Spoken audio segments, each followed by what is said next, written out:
The night wrestling turned bloody. In the smoky haze of a Harrisonburg, Virginia, arena, the air crackled with the raw energy of professional wrestling. It was the late 1980s, a time when the squared circle was less a stage and more a battleground, where the line between performance and reality often blurred into a crimson mess. Jim Cornette, the sharp-tongued manager with a tennis racket always in hand, stood ringside, his eyes darting between the ring and the raucous crowd. This night, recounted vividly in episode 586 of the Jim Cornette Experience, titled Projectile Blood Spewing, would etch itself into wrestling lore, not for a scripted angle, but for a moment of unscripted chaos that turned bloody. The main event featured Ron Simmons, a towering figure whose presence commanded respect. Known later as the first African-American World Heavyweight Champion, Simmons was in a powerhouse in the National Wrestling Alliance, his muscles gleaming under the arena's harsh lights. The crowd in Harrisonburg was a mix of die-hard fans and rowdy troublemakers, fueled by cheap beer and the electric atmosphere of live wrestling. Cornette, managing his Midnight Express tag team, was no stranger to hostile crowds, but tonight felt different. The air was thick with tension, the kind that promised trouble. As Simmons dominated his opponent with bone-rattling slams, a fan in the front row, a burly man with a sneer and a beer can, decided to make himself part of the show. He stood, swayed, and spat directly at Simmons, the glob landing on the wrestler's broad chest. The arena seemed to freeze. Simmons, mid-match, locked eyes with the fan, his face a mask of controlled fury. Cornette, pacing ringside, saw the shift in Simmons' demeanor and knew something was about to erupt. The crowd sensed it too, their cheers turning into a low anticipatory hum. Simmons didn't hesitate. He stepped out of the ring, his boots hitting the floor with a thud that silenced the nearest fans. The offender, realizing his mistake, tried to backpedal, but Simmons was on him like a storm.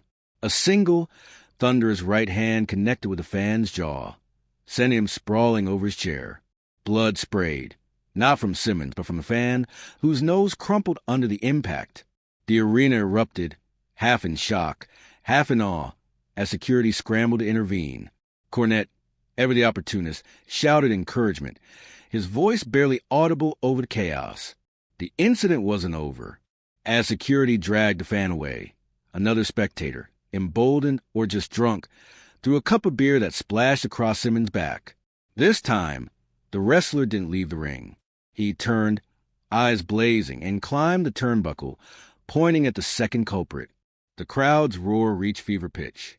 Simmons' opponent, sensing an opening, tried to capitalize, but Simmons swatted him away like a fly, his focus still on the crowd.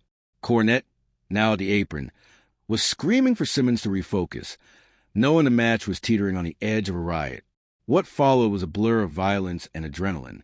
Simmons, back in the ring, unleashed a barrage of moves with ferocity that seemed personal. His opponent, caught in the crossfire of Simmons' rage, took the brunt of it. Body slams, clotheslines, and a spine buster that shook the ring. Blood trickled from a cut above the opponent's eye, mingling with the sweat and beer-soaked mat. The referee, overwhelmed, called for the bell, but no one cared about the match's outcome. The real story was the chaos that had spilled from the stands to the ring. Cornette, recounting this on his podcast, painted the scene with his signature flair, describing the projectile blood spewing from the fan's broken nose and the electric atmosphere that followed. He noted how Simmons' reaction wasn't just about the spit. It was about respect, a line crossed in a world where honor meant everything. The Harrisonburg incident became a legend, whisper among wrestlers and fans, a reminder of a time when wrestling wasn't just a show, but a raw, untamed spectacle. Years later, Cornette's voice still carried the weight of that night, his storytelling bringing the listener back to the sweat-soaked, blood-stained ring. The episode, while covering modern wrestling like AEW Dynamite, used this tale to contrast today's polished product with the gritty, unpredictable world of yesteryear. For those who want the full, unfiltered account, episode 586 is available on YouTube, Apple Podcasts, or Player FM, where Cornette's words resurrect a night when wrestling turned bloody, and the line between performer and gladiator vanished.